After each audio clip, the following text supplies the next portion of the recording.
ponencia de esta tarde está a cargo de la doctora Carmen Martínez Adame, a la cual tengo que presentar seguramente aquí.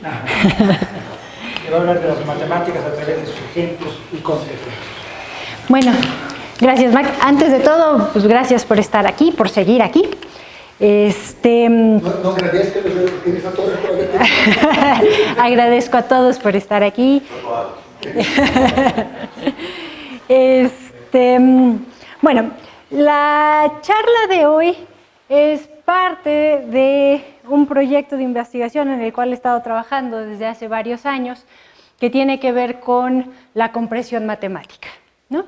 Me he hecho la pregunta ya en varias charlas sobre el papel de los objetos patológicos y su función como contraejemplos en las matemáticas.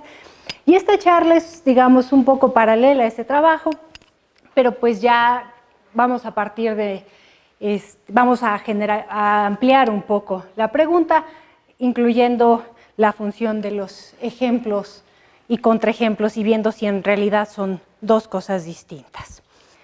Entonces, empiezo con una lista, ni remotamente completa, sobre el papel que juegan los contraejemplos en matemáticas, ¿sí? Pueden servir para refutar creencias ampliamente sostenidas, digamos que existen funciones continuas que no tienen derivadas en ningún lado. Pueden mostrar la necesidad de trabajar en un contexto más general.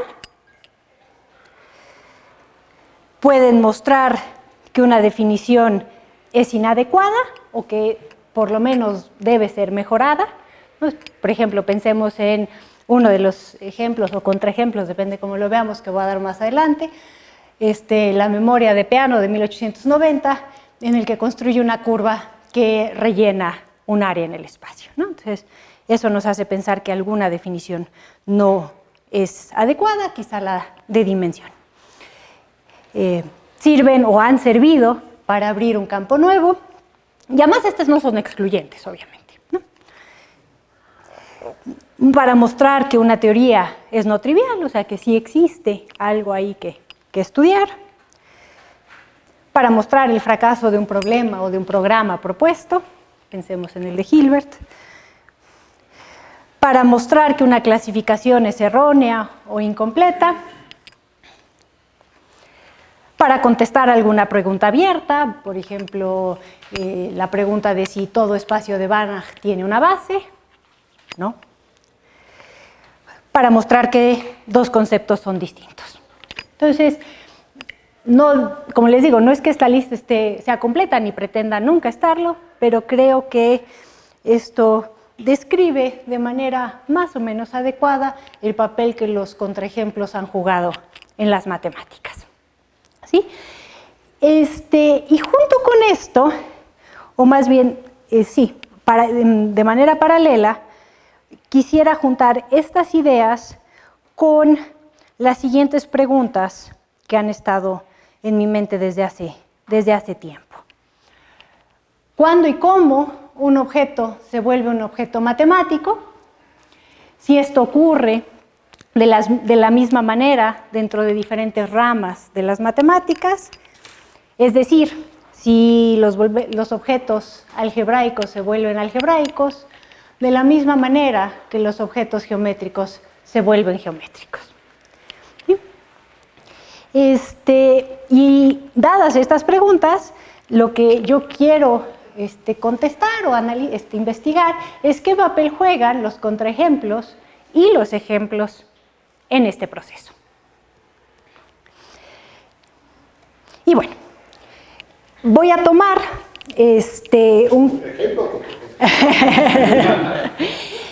no sé, voy a tomar un camino para analizar el papel de los ejemplos y contraejemplos a finales del siglo XIX, pero para eso quiero trazar un breve contexto, ¿sí? Y quiero que sea breve, de hecho por eso aquí no hay palabras, para que yo misma no me colgara a la hora de hablar de Euler y nada más dijera dos cosas que quiero decir, ¿no? La primera es la definición del concepto de función que da Euler en la Introductio, en 1748, como una expresión analítica. ¿Sí?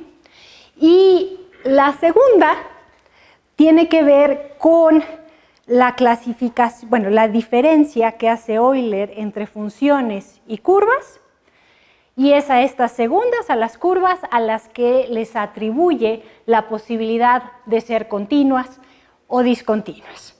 ¿Sí? ¿Qué quiere decir que una curva sea discontinua? Pues que esté formada de varias partes. Es decir, esa curva sería discontinua. ¿Sí? No es nuestro uso usual de la palabra continuidad, por eso lo menciono. Pero sobre todo lo que me interesa es que para Euler es algo que está vinculado al concepto de curva. Esto va a cambiar y por eso, digamos, lo señalo aquí como punto de partida, como un doble punto de partida, ¿no? Como punto de partida para nuestra charla, pero a Euler como punto de partida del inicio de esta rama de las matemáticas que se llama el análisis matemático, como disciplina que estudia las funciones.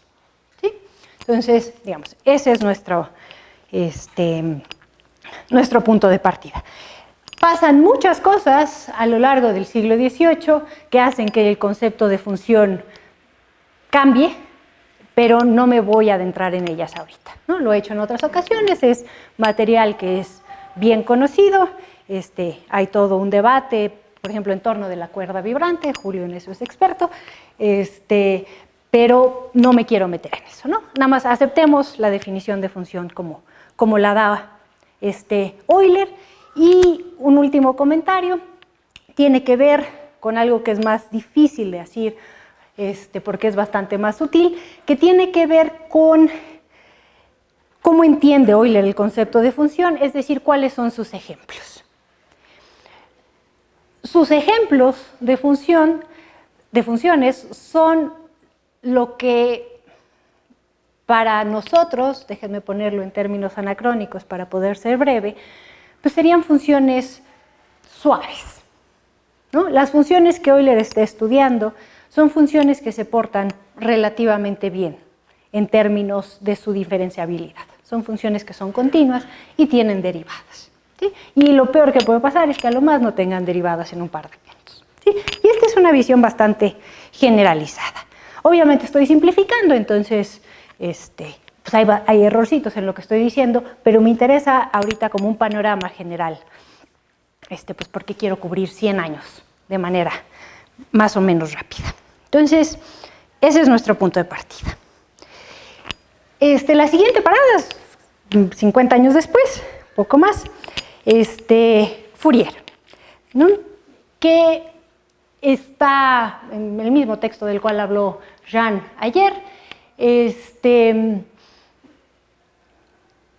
demuestra que una función arbitraria, es decir, lo que él llama las ordenadas de líneas y superficies que no están sujetas a una ley de continuidad, tienen un desarrollo en series convergentes, ¿sí? Que estas se van a poder expresar por medio de integrales y que por tanto es necesario admitirlas en el análisis. ¿Sí? Entonces, desde Euler, Bernoulli y demás, es un gran proyecto de investigación, ¿no? El desarrollo de funciones como series de potencias y en particular en series trigonométricas o series de Fourier, como se llaman hoy. ¿Sí? Entonces, eso es lo que demuestra Fourier. Y aunque este es un extracto que está cortado, ¿no? Me gustaría leerlo porque lo que dice es que esta ecuación, eso no es lo que me importa, ¿no? Sirve para desarrollar una función arbitraria f de x en una sucesión de senos y cosenos, ¿sí? La función f de x designa una función enteramente arbitraria, es decir, una sucesión de valores dados que están o no están sujetos, que pueden no estar sujetos a una ley común, ¿sí? O sea, que puede que sea completamente arbitrario. Aquí hay que tener un poco de cuidado porque, aunque Fourier dice esto, en la práctica trabaja con una clase más pequeña de funciones, ¿no? Pero me parece importante que tenga esta visión como tan general de lo que puede ser una función, y es más, afirmar que cualquiera de esas funciones va a ser posible desarrollarla en serie trigonométrica. ¿Sí? Entonces, esto es, pues, como decía Jean ayer, 1807, 1811, 1822 es cuando se publica el tratado. Ahora, poquito tiempo después, 1821, aunque esto está copiado de las lecciones del cálculo infinitesimal de 1823, simple y sencillamente porque el documento está mejor escaneado, entonces se ve más bonito, ¿no? Pero la misma definición está presente 2 años antes, ¿no?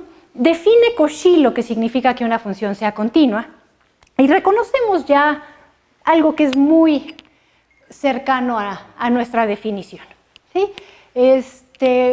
Igual no quiero entrar en detalles porque si no, no me va a dar tiempo de terminar, pero lo que me parece importante subrayar es que la palabra continuidad aquí significa algo completamente distinta de lo que significaba en Euler. Para empezar, ya está hablando de funciones, no de curvas, ¿no? Y se rescata esta idea de que esa diferencia, ¿no? La función f está definida en un intervalo y que f de x más y menos f de x pues sea una cantidad infinitamente pequeña para y pequeña. ¿Sí? Entonces presenta esta noción de función continua. Y habiendo dicho eso, nos presenta, pocos capítulos después, la definición de integral. ¿Sí? No la voy a escribir completa, pero lo que más me interesa de aquí es la primera línea, ¿no? Dice, supongamos que la función y igual a f de x, siendo continua con respecto a la variable x, y eso es lo que me interesa, va a definir la integral en términos de funciones continuas. Para funciones continuas, perdón. Y lo hace como ya sabemos que lo hace, ¿no? Pero para mí es muy importante subrayar aquí que solo lo va a hacer para funciones continuas. En realidad, él mismo demuestra par de hojas más adelante que no se necesita que la función sea continua en todos los puntos, ¿no? Pero a la hora de trabajar, la demostración sí requiere que la función sea continua, por el método de demostración que está usando. ¿Sí? Va a utilizar el teorema del valor intermedio. El teorema del valor intermedio.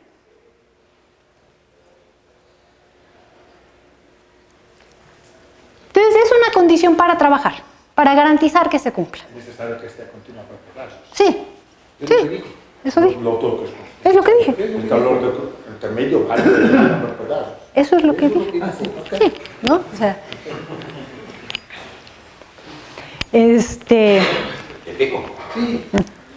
ahora, entonces, estamos aquí. Esto es 1823, esto es 1829. Una memoria de Dirichlet, en la cual se dedica a investigar justamente el desarrollo de funciones en series trigonométricas. ¿Sí?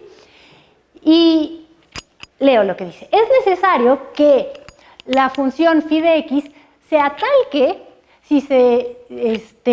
si designamos por a y b dos cantidades cualesquiera comprendidas entre menos pi y pi, siempre se pueden encontrar entre a y b cualesquiera dos cantidades r y s suficientemente cercanas para que la función sea continua en el intervalo de r a s.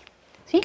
Veremos fácilmente que esta restricción es necesaria, ¿sí?, a la hora de considerar que los diferentes términos en la serie de potencias son integrales definidas y que, por tanto, hay que remontarnos a la noción fundamental de integral. ¿Sí? Entonces, nuevamente, ¿sí?, él necesita, para poder garantizar esto, que en cualquier intervalo yo voy a poder encontrar un intervalo suficientemente pequeño donde la función es continua. ¿Sí? Y nos da un ejemplo de una función que no cumple eso, ¿no? Una función que en los racionales toma un valor y en los irracionales toma otro. ¿Sí? La función famosa de Dirichlet. Esto yo me haría la pregunta aquí, dado el programa, el proyecto, digo, que me interesa, de si esto es un ejemplo o un contraejemplo. ¿Sí? ¿Y por qué puede parecer una pregunta un poco banal desde cierto punto de vista, pero también es cierto que los matemáticos hablamos de ejemplos y contraejemplos y sin que tengamos definido cuál es cuál, usamos los términos de maneras muy distintas, ¿no? Entonces, pues esto sería un contraejemplo si mi concepción de función es aquella que yo decía que como lo era para Euler, ¿no? O sea, esto no es una expresión analítica de nada, así dado, pues es un parrafito escrito, ¿no? Entonces, sí me hace preguntarme qué es esto, pero me doy una de las cosas para las que sirve esta función es que desencadena un montón de funciones construidas a propósito para algo. ¿Sí? Una cosa que pasaba previamente y sobre la cual disputaban Euler y D'Alembert y después Fourier y Lagrange es si las funciones que estaban trabajando estaban en la naturaleza o no, si son físicas, bueno, si representan propiedades físicas o no. Y como que aquí hay un pequeño rompimiento con eso. Yo voy a construir una función en matemáticas como un ejemplo de algo que me interesa exhibir en matemáticas y cuya relación con todo lo demás me tiene sin cuidado. ¿Sí? O sea, es esto a lo cual supongo se refiere 100 años después Poincaré cuando dice que los matemáticos llevan ya mucho tiempo inventando cosas que son monstruos de la lógica, que no sirven para nada, cosa que yo creo que es completamente falso, ¿no? Tienen un papel importante al interior de la matemática, abren todo un campo. ¿Sí? Entonces, por eso me interesa esta memoria de Dirichlet. ¿Sí? Es importante en esta historia del estudio de las funciones representadas en series de potencias, pero además introduce esta idea de, pues yo voy a construir la función que yo quiera para algo, sin importar si, ¿no? O sea, D'Alembert diría, esa función no ocurre en la naturaleza. A Dirichlet eso lo tiene sin cuidado. Ahora bien, avancemos un poco más. Riemann. Y esto es su habilitación, es 1854, aunque lo tomo ya de la traducción al francés. ¿Sí? Dice, la cuestión de la posibilidad de representar una función por serie trigonométrica no ha sido resuelta hasta ahora. Salvo en dos casos, que la función sea generalmente susceptible de integración y que no tenga un número infinito de máximos y mínimos. ¿Sí? O sea, si yo puedo integrar mi función, entonces lo puedo hacer, y si no tiene un número infinito de máximos y mínimos, también. Pero en general no ha sido resuelta. Y luego dice, hay todavía una incertidumbre sobre algunos puntos fundamentales en la teoría de integrales definidas que nos obligan a colocar aquí algunas observaciones sobre la noción de integral definida, ¿no? Y sobre cuándo existe, sobre la generalidad de la que ella es susceptible, ¿no? Entonces, se pregunta primero, ¿qué debemos entender por eso? La integral de AB de f de x de x. ¿Sí? Entonces, como que va para atrás. Le interesa la representación en series trigonométricas, pero para eso tiene que entender bien lo que es una integral, ¿no? ¿Y qué quiere decir entender bien?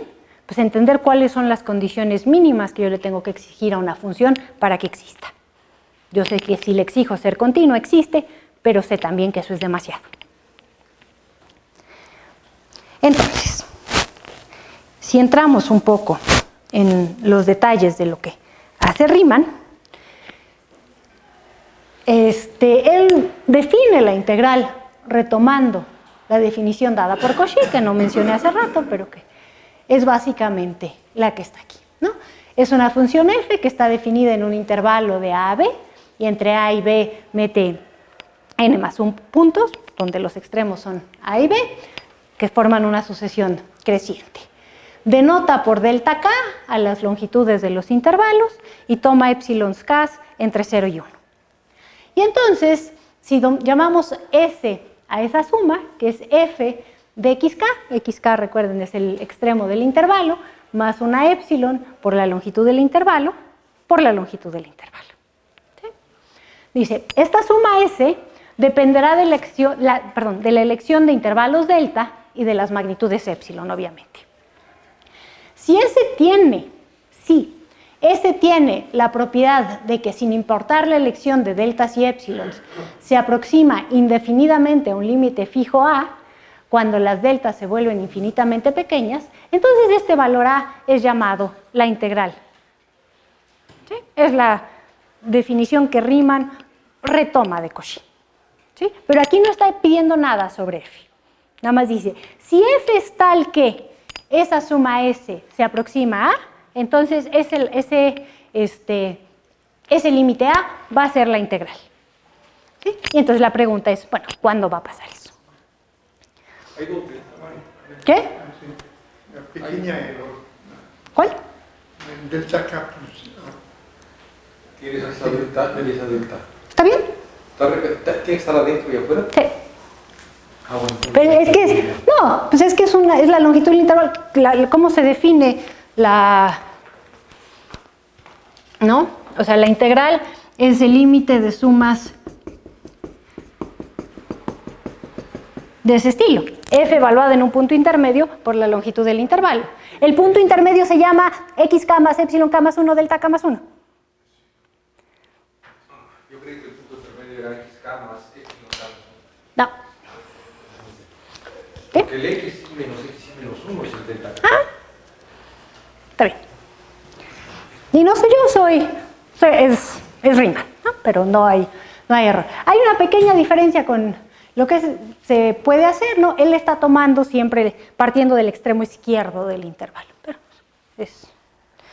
no vale la pena señalarlo, pero nada más. Y entonces, dicho todo eso, se pregunta, investiguemos ahora la extensión y el límite de la definición precedente, ¿no? La definición de integral. Y hagámonos esta pregunta, ¿en qué caso es una función susceptible de ser integrada? ¿Y en qué caso no? ¿Sí? ¿Cuándo sí y cuándo no va a pasar eso? Y entonces, pues se da la tarea, ¿no? Y lo presenta ya en su tesis, ¿no? De buscar condiciones necesarias y suficientes para que la integral exista. Y entonces, ¿qué es lo que hacemos? Si denotamos por... ¿Tienes tu apuntador? Claro. Si denotamos por dk a la oscilación de la función en el intervalo entre xk menos 1 y xk, es decir, la diferencia entre su valor más grande y más pequeño en ese intervalo, ¿sí? Entonces la suma delta k xk debe volverse infinitamente pequeña con las magnitudes delta, ¿no? Si las magnitudes delta tienden a 0, entonces eso debe volverse infinitamente pequeño. Si f de x, supone Riemann, es siempre finita y todas las deltas son menores que un número d, o sea, él toma un número d arbitrario y supone que f, si necesita esa hipótesis, que siempre sea finita y que todas las deltas sean menores que un número d, entonces dice que la condición buscada es la siguiente. F de x existe, pero la integral de f de x en AB existe si y solo si es posible hacer la suma de las longitudes de los intervalos en los cuales las oscilaciones son mayores que un número sigma, para cualquier número sigma, arbitrariamente pequeña mediante una elección apropiada del número d. ¿Sí? Esta es una traducción de lo que hace Riemann.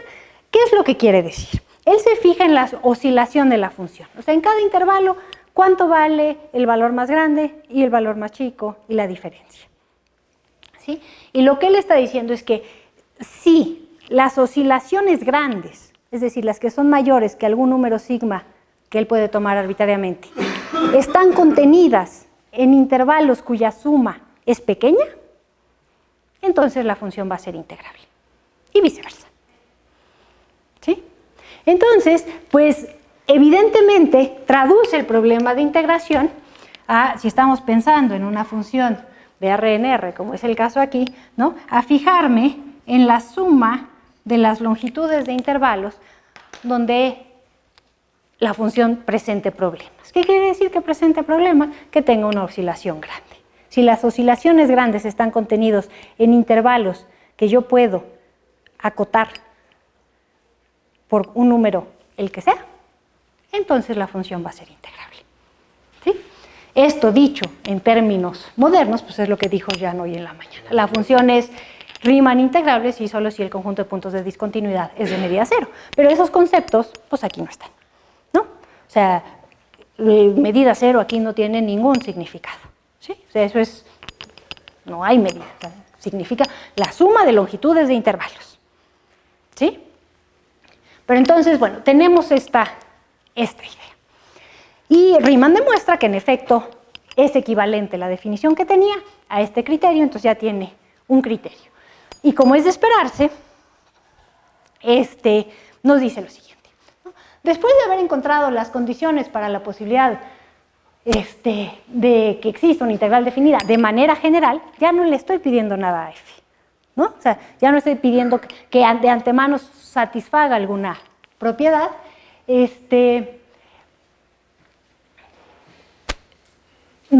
Bueno, me salto lo que dice, nos da un ejemplo, ¿no? Como estas funciones no han sido todavía consideradas, o sea, esto se puede aplicar a funciones que devienen discontinuas un número infinito de veces, ¿sí? Será bueno partir de un ejemplo particular y lo presenta como un ejemplo, ¿sí? Uso la notación que usa Riemann, es una serie, y está definida con base en la función que Riemann denota como los paréntesis de x, que toma dos valores.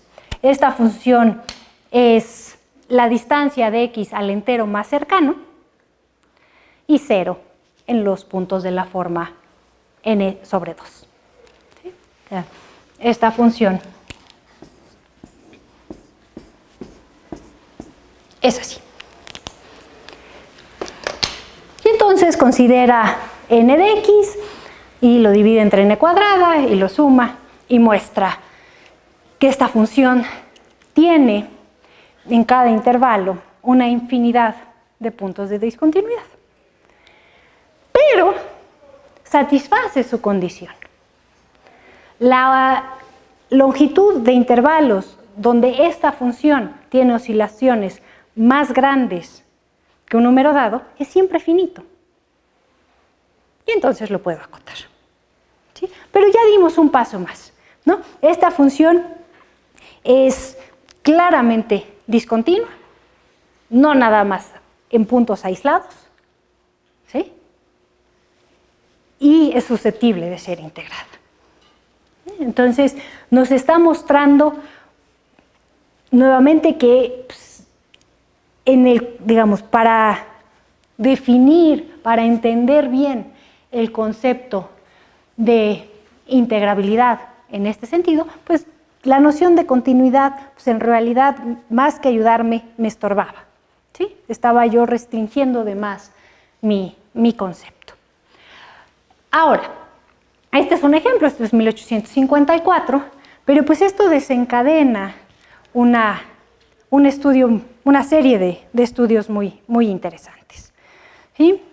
El primero que menciono, voy a mencionar dos, es un artículo escrito por Hankel en 1870 sobre las funciones que varían con una frecuencia indefinida, o sea, muchísimo en un intervalo, o que son discontinuas, ¿sí? Y Hankel en esta memoria, después de investigar este tipo de funciones, presenta una clasificación, ¿sí?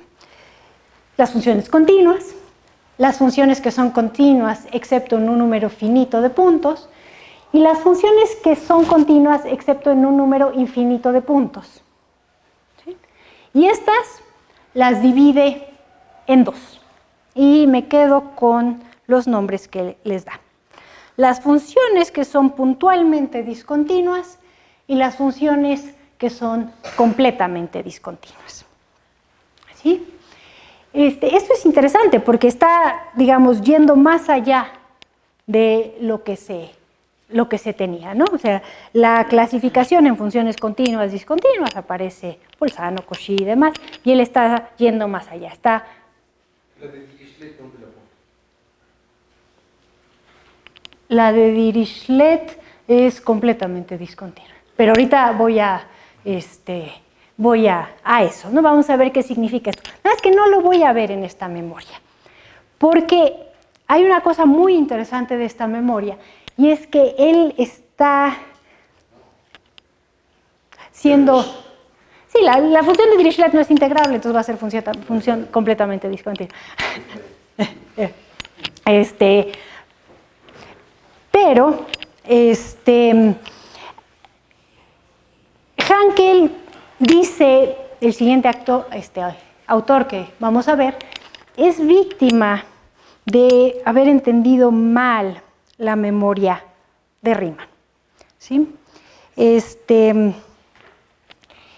La diferencia entre estas dos cosas radica en si los puntos de discontinuidad llenan o no un intervalo. Y hay que ver qué significa esto de llenan, ¿sí? Y para hacerlo, dado que hay un par de sutilezas, errores, bueno, sí, en la memoria de Hankel, avanzamos 5 años y veo esta memoria que se llama On the Integration of Discontinuous Functions, publicada en los Proceedings de la Sociedad Matemática de Londres en 1875, ¿no? Y Smith, un profesor no muy conocido, completamente ignorado por los franceses, pero es profesor en Oxford, o sea, no es cualquiera, es miembro de la Academia Real, de la Sociedad Real, perdón. Dice lo siguiente, ¿no? Riemann ha dado un importante teorema que sirve para determinar si una función f de x, si una función discontinua f de x que no es infinita, admite integración o no.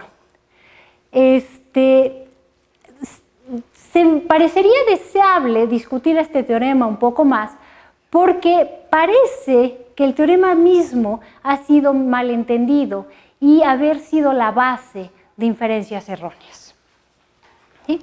Y en efecto, Hankel es un buen ejemplo de esto. Esto es a lo que se refería Hankel cuando hay que ver cómo se llena, cómo los puntos llenan un intervalo, ¿sí? Un sistema de puntos, estoy citando, tal cual. Un sistema de puntos llena completamente un intervalo dado cuando cualquier segmento del intervalo que sea tomado, por más pequeño que sea, contiene por lo menos un punto del sistema. Diremos, para ser breves, esto en realidad no lo necesito, pero me parece muy importante, muy significativo y interesante que les dé nombres. Diremos, para ser breves, que los puntos en un intervalo están en lo que él llama close order, un orden cercano, cuando lo llenan por completo, y en un orden suelto, cuando no.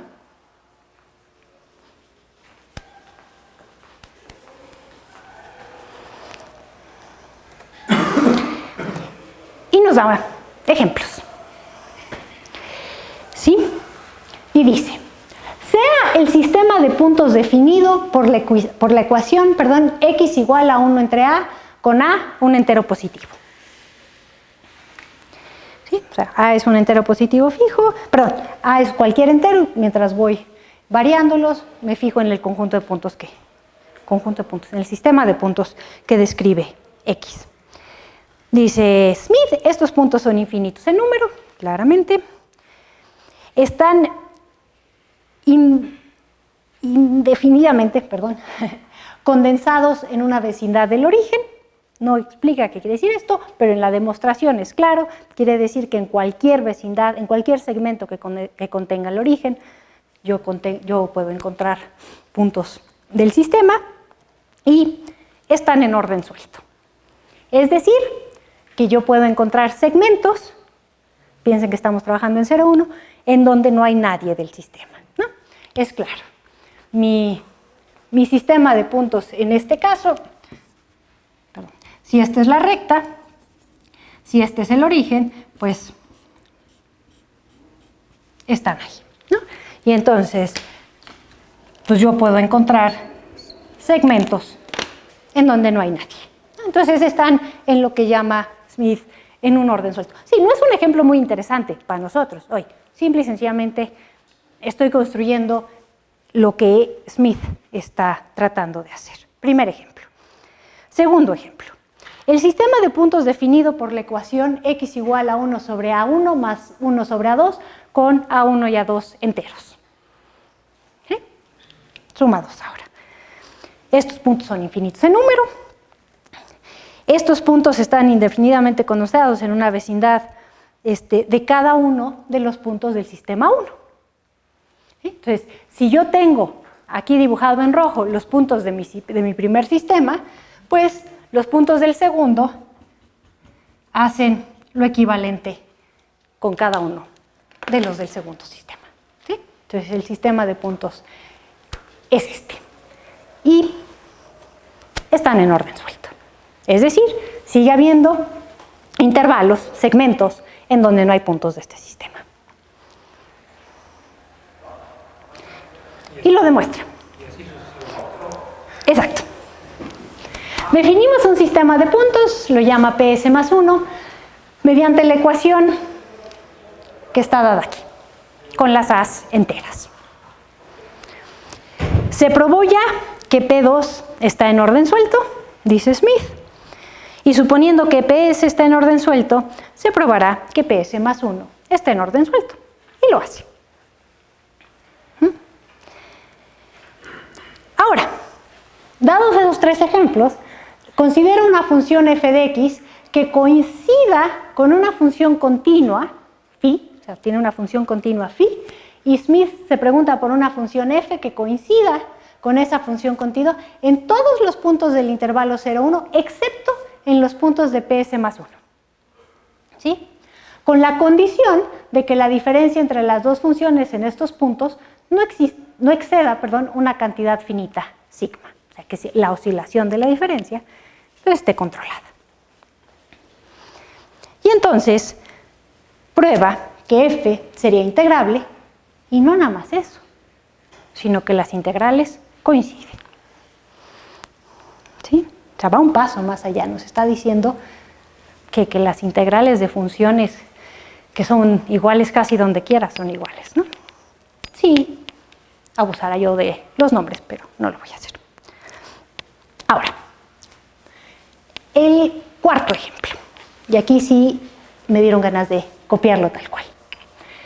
Dice, sea m cualquier entero más grande que 2.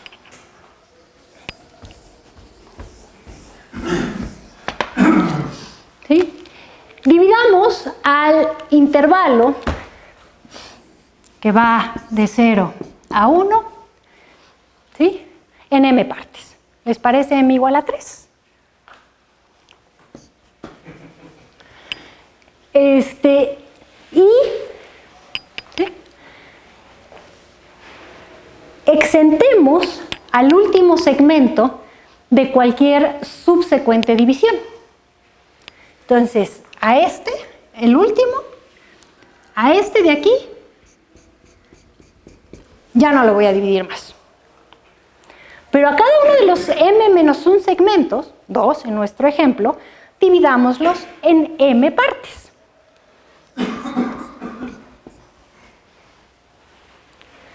Y entonces, a los últimos de aquí, ya no los dividamos. And exempt the last segment. Pero Smith, No. ¿en qué año estamos? Sí, ok, no importa. Sí, Cantor va a ser un Smith. sí, no. Pero nada más digo, Todo lo que dice sobre los densos y no sé qué ya lo había dicho Cantor en el 72. por eso, sí. Pero bueno, entonces, dirán, pero el ejemplo de Cantor no está todavía dado. Ese no es un Cantor. Esto no es un cambio. No, es. ¿Cómo no? No, si le quitas el del medio, claro. Claro que sí. Silencio. Pero bueno, entonces, Dividamos cada uno de los segmentos que quedan en m partes y exentemos al último segmento de cualquier subsecuente división. Si esta operación se continúa ad infinitum, entonces obtendremos una infinidad de puntos de división P, un número infinito de puntos en un sistema P entre 0 y 1. Estos puntos están en orden suelto. ¿Sí? Es decir, hay segmentos de aquí que no contienen a nadie. ¿Sí? Es denso en ninguna parte. Eso quiere decir, ¿no? Pero yo estoy leyendo a Smith y estoy quedándome con las definiciones. Él define qué significa que algo llene por completo y después, si algo lo hace, está en orden cercano y si algo no lo hace, está en orden suelto. ¿Sí? Entonces, además de esto, Smith afirma, después de K operaciones, la suma de los segmentos exentos, entendemos su longitud, será esto, ¿no? 1 menos 1 entre m a la k, y pues la longitud del 0 al 1 era 1. ¿No? De tal manera que cuando k incrementa sin límite, los puntos de división ocurren en segmentos que ocupan solo una porción infinitesimal del intervalo. Y se puede inferir entonces que una función que tenga puntos de discontinuidad en estos puntos sería integrable. ¿Sí? Entonces, pues si todos reconocemos el conjunto de Cantor, y Smith acaba de probar que si yo tengo una función que es discontinua en el conjunto de Cantor, va a ser integrable. ¿Sí? Pero va más allá. Y es aquí donde yo me hago la pregunta, ¿no? Porque Smith quiere hablar sobre la integral de funciones. Y hasta ahorita, en el ejemplo, no habla en los primeros 3 ejemplos, ¿no? Los junta y nos da una función que tenga discontinuidades en esos puntos y es integrable. Después, en el ejemplo 4, igual, vuelve a tomar una función que fuera discontinua en ese sistema de puntos y es integrable. Y el último ejemplo que él presenta en esta memoria es el siguiente. Ahora, como en el ejemplo anterior, dividamos al intervalo 0, 1 en m partes iguales. ¿Sí? Me quedo con 3, no por aludir a nada, sino porque si no el dibujo no me va a salir. ¿No? Y hagamos lo mismo. Excluimos al último segmento de una mayor división. Pero ahora, a cada uno de los m-1 segmentos, ya no lo dividimos en m partes, sino en m cuadrada partes. ¿Sí? O sea, si aquí habíamos dividido en 3, entonces ya no lo divido, pero aquí tengo que dividir en 9. ¿Sí? Y el último de aquí, el último de acá, y bueno, este de acá, ya no los vuelvo a dividir. Y luego, cada uno de estos, pues lo tengo que dividir en m cúbica. Partes iguales. ¿Sí? 27, aquí ya no lo voy a dibujar. Entonces, divido en m partes iguales, luego divido en m cuadrada partes iguales, luego divido en m cúbica partes iguales, y me sigo. ¿Qué nos queda? ¿No? Después de k-1 operaciones, tendremos esta suma 1 más m-1 más m-1 por m cuadrada menos 1, etc. Segmentos que hemos excluido de mayor división. Sí, en efecto, ¿no?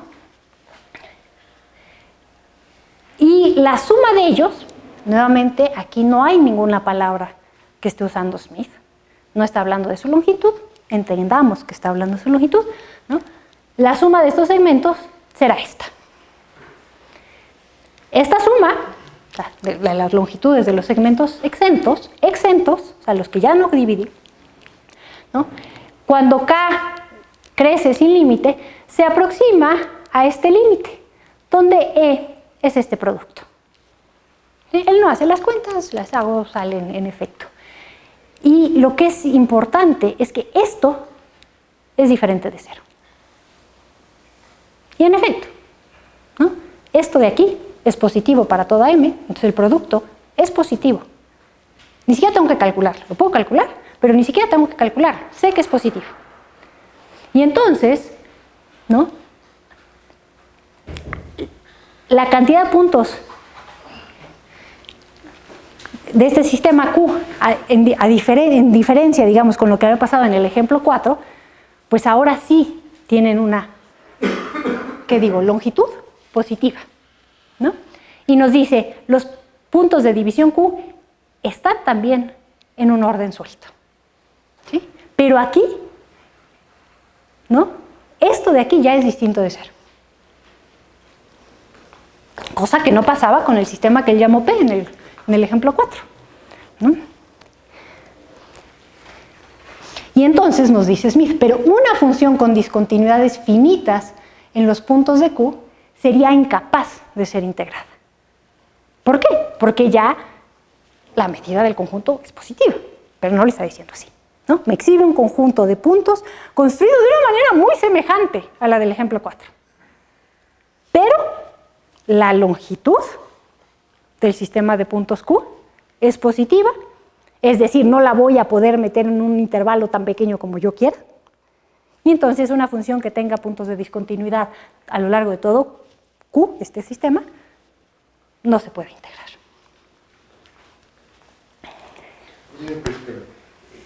Ese puntos Q ya no tiene medida 0, ¿Sí? pero es de la primera categoría, ¿no? ¿Qué quiere decir que sea denso en ninguna parte? Sí, lo dice. O sea, The points of division Q exist in loose order. O sea, es de la primera categoría. Es la primera vez que tienes, o no sé si es la primera vez. Que a mi conocimiento. ¿No? La construcción del sistema Q, dice Smith, yo estoy parafraseando a Smith, contrasta con la afirmación de Hankel de que, y esto es lo que Smith dice que se ha entendido mal a partir de Riemann, y Hankel es un ejemplo de alguien que lo había entendido mal, ¿no? Hankel había afirmado que un sistema de puntos en orden suelto en un segmento siempre es tal que el segmento puede ser dividido de manera que la suma de los segmentos que contienen a los puntos del sistema es menor que cualquier segmento dado. O sea que ese tipo de conjuntos no podían existir. Y por tanto, las funciones, o sea, no habría diferencia entre el ejemplo 4 y 5, según Hankel. Y lo que Smith está haciendo ver es que sí hay diferencia, ¿no? Que yo al sistema de puntos Q, como lo llama Smith, no lo puedo encerrar en un intervalo tan pequeño como yo quiera. Y por tanto, una función que ahí tenga puntos que a todo a lo largo de Q tenga puntos de discontinuidad, no va a ser integrable. ¿Sí? Esto es un contraejemplo. No es un ejemplo. ¿No? Ahora, ya casi termino, pero ¿por qué digo que es un contraejemplo? Está hecho como tal, está hecho para mostrar que lo que se había inferido a partir de la memoria de Riemann no era correcto, ¿no? O sea, que esa creencia, porque no es que hubiera una prueba, es que era como del mismo estilo de creencia que había después de Euler de que las funciones eran de cierta manera, ¿sí? Los sistemas de puntos que satisfacen este tipo de propiedades son de medida 0, es la creencia, ¿sí? Déjenme abreviar usando el término medida 0, pero creo que sabemos, ¿no? Está en el, pasa esto, ¿no? Todos reconocemos aquí, pues porque en esa tradición crecimos, creo, el conjunto de Cantor, ¿no? Pero bueno, esto es 1875, en 1882, 81, Volterra tiene una construcción equivalente a esta, ¿sí? O sea, conjuntos de muy parecidos que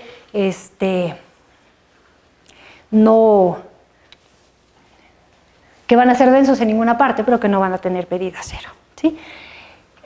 al igual que Hankel, que Smith, cuando uno lee la memoria de Volterra, da la impresión de que nos está presentando un contraejemplo. Cuando uno lee la nota al pie de página de la memoria de Cantor, a mí me da la impresión que Cantor nos está presentando un ejemplo. La quinta. Del 82. Sí. ¿No? Él introduce el conjunto de Cantor como, no de una manera como geométrica, como la que hace Smith, pues lo hace como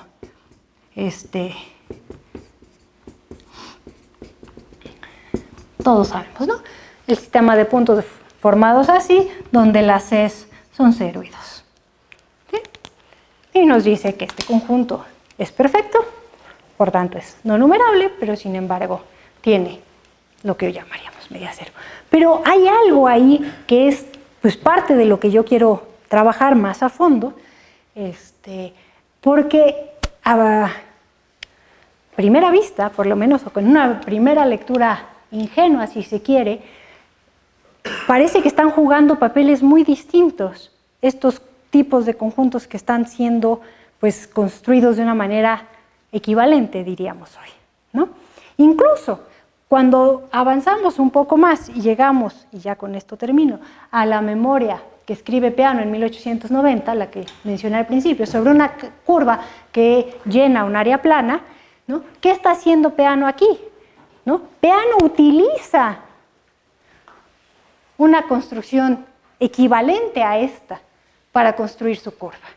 Y es una curva que viene a servir de ejemplo para todo, porque es una curva que Peano muestra que es continua, afirma que es no diferenciable, ¿no? Entonces tenemos esa idea, pero además, a diferencia de todos los ejemplos que ya había para este momento de estas funciones patológicas que yo les he presentado en otras ocasiones, pues la de Peano ahora además tiene la gracia de que va de la recta al cuadrado, ¿no? Entonces es como que suma más propiedades además, más propiedades que son dignas de ser llamadas, pues que contraejemplifican lo que se hubiera pensado, ¿no? Y bueno, con eso termino.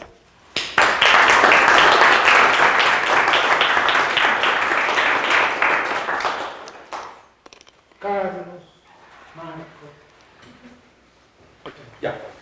A ver, varias cosas.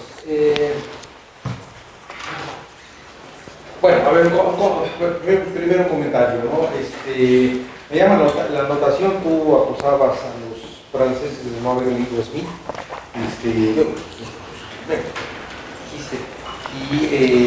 Yo diría que, no sé, me da la impresión de que Smith no había leído a Kant, ¿sí?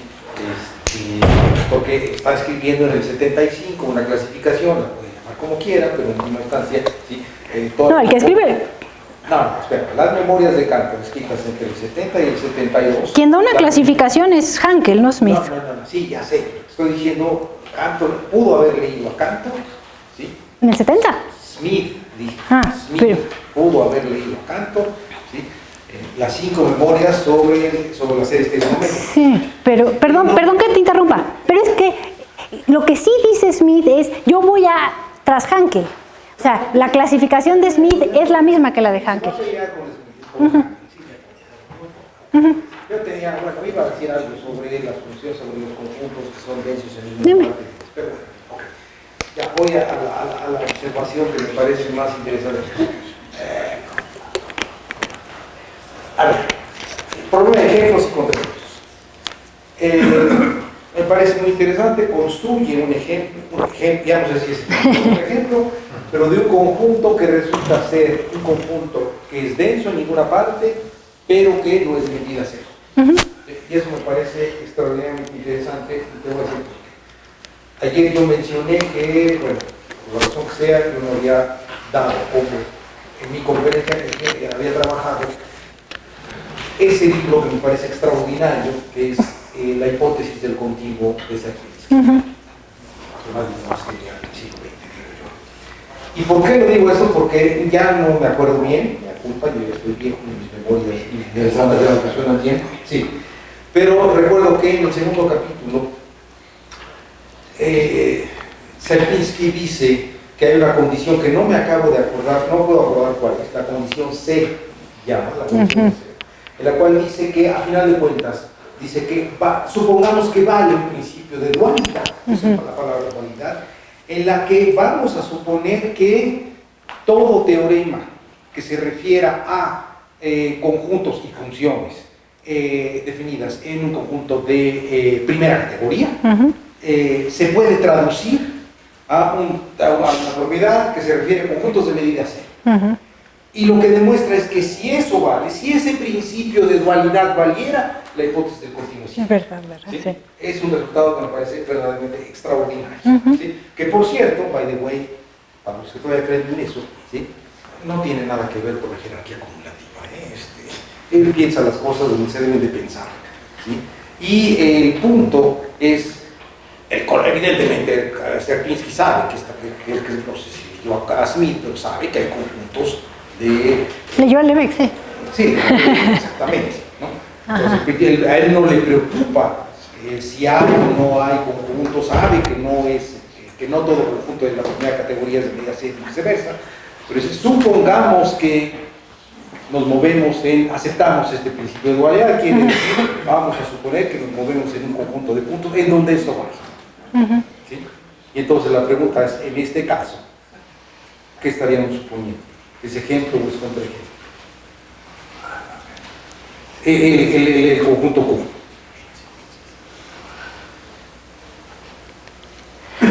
Pues creo que es un ejemplo y creo que es justo a eso es a lo que me inclino, pero pues todavía no lo puedo defender probablemente dicho, ¿no? Los contraejemplos, y eso es lo mismo que pasaba con las funciones patológicas, devienen ejemplos. O algunos, por lo menos.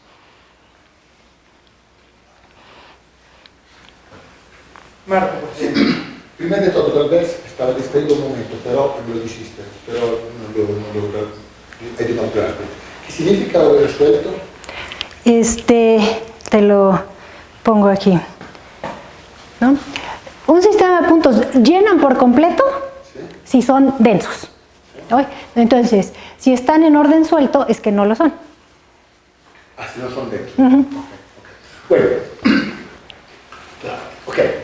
Ahora, vamos a ver el punto matemático aquí. Tenemos dos conjuntos, el Cantor y el Q. ¿Okay? Estos tienen alguna propiedad en común. Ninguno de los dos es denso y todos los dos tienen cardinalidad 2 al extremo. Pero la diferencia es que la medida del Cantor es 0 y la medida del Q no es 0. Esto es un punto matemático. Okay.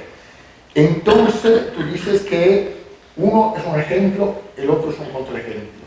¿Pero de qué? Porque la manera en la cual Cantor se utiliza hoy, no sé, verdaderamente no lo sé. Claro, si me dirás que conoce bien el número de Cantor, ¿cómo lo utiliza Cantor el ejemplo o contraejemplo que sea? Ahora se tiene que mostrar que la cardinalidad no es suficiente para la continuidad. Eso es lo que el Cantor nos dice. Que si tenemos que dar una condición de continuidad no es suficiente tener dos al cero punto. Necesitamos algo más que la conectividad o lo que tú quieras.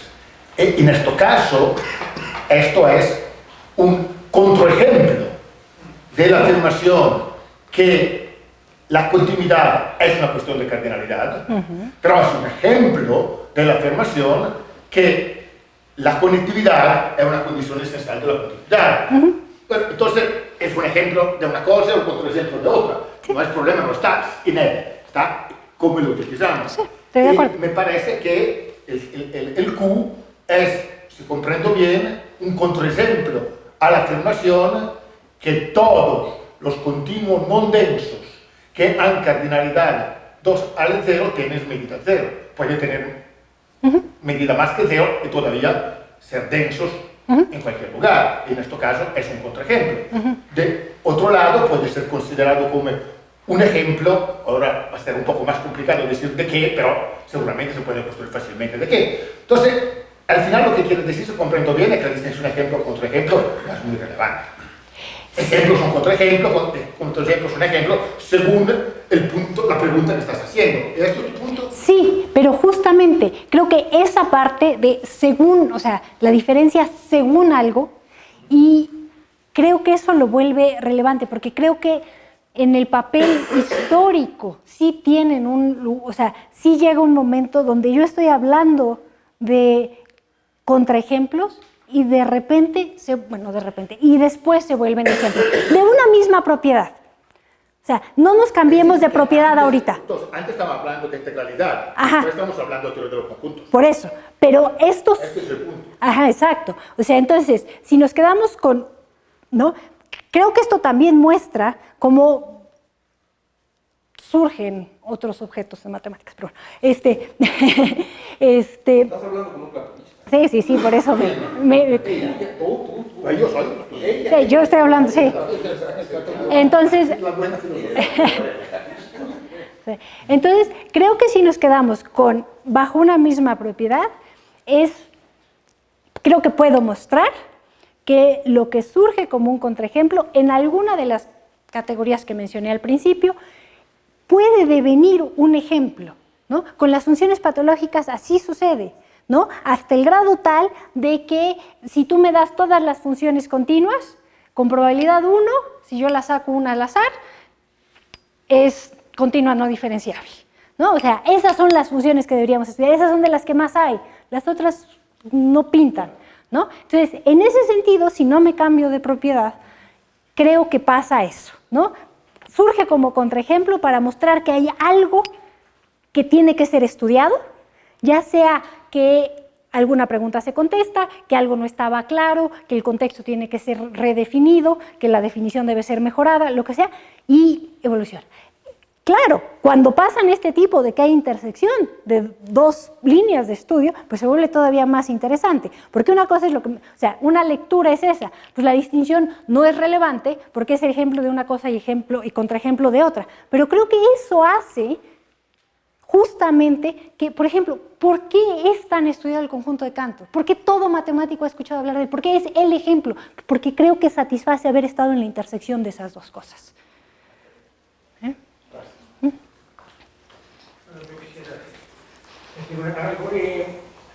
Bueno, aquí recuerdo a inevitable a Lácatos, que muestra, sí, ya lo No, pero si van a hablar de autores menores. que muestra que puede haber algo, hay casos, digamos, ahí me parece que es muy claro, en que el ejemplo o el contraejemplo guía el desarrollo de la teoría posteriormente, inspira, por ejemplo, un teorema, o viceversa, que de un teorema sale un ejemplo que antes era impensable. Por ejemplo, en el teorema de Gödel aparece un conjunto, aparece un sistema que es consistente pero medio inconsistente. Bueno, eso, antes del teorema de Gödel era impensable. Nadie había entendido qué quería decir eso. Pero el ejemplo está, el ejemplo lo produce el teorema. Entonces hay una interacción también con el desarrollo de la teoría. Claro. Y no solamente con las definiciones, sino con los teoremas. Sí, no, estoy de acuerdo, sí. O sea, no tengo mucho más que decir al respecto, pero sí, estoy completamente de acuerdo. Y no creo que ese sea el único ejemplo. Me preocupa cuando los ejemplos recurren a Gödel, porque entonces ya perdiste a todos los matemáticos, ¿no? O sea, estoy segura que podemos encontrar un ejemplo tangible en la práctica matemática. Sí. Pero sí. Ahora quisiera darle la palabra. No, primero. ¡Ah, no, claro!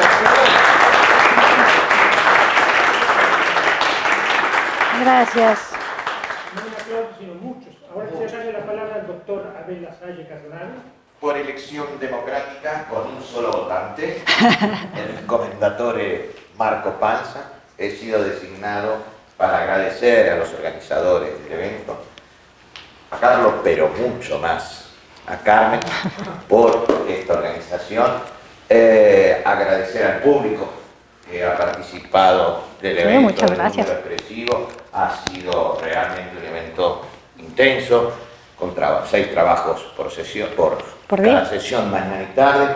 Creo que pueden estar muy contentos, los trabajos han sido muy buenos.